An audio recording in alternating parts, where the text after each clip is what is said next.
Déjà, on s'est rencontrés tous les quatre au cours Florent, on a fait nos 3 années d'études ensemble.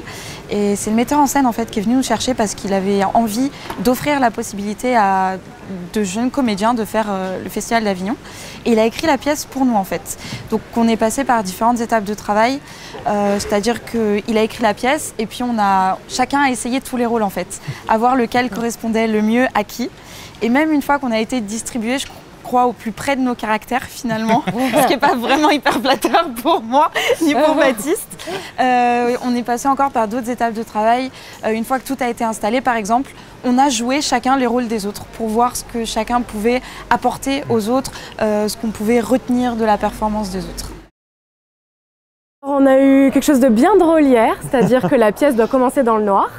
Ruben baisse la lumière et le plateau était allumé. On est censé rentrer dans le noir. Donc on est rentré en lumière, comme des cons. Il est allé chercher le régisseur en courant, en jouant. Je vois la petite tête du régisseur qui entre dans la salle, qui éteint les néons. Je me dis ouf, ça y est, parce qu'il y a plein d'autres noirs dans la pièce. Baptiste, en jeu, qui se dit c'est pas éteint, je vais l'éteindre moi-même en jeu, qui du coup rallume les néons, rééteint les néons.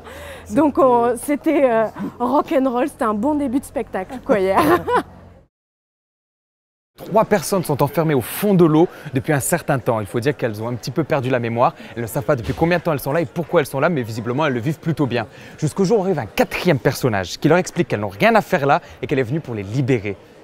L'équilibre est rompu. Était-il là depuis assez longtemps pour qu'ils oublient sa présence ou vient-il juste d'arriver? C'est ce que l'on va découvrir dans ce huis clos dynamique, énergique, où on jongle entre humour, drame et réflexion.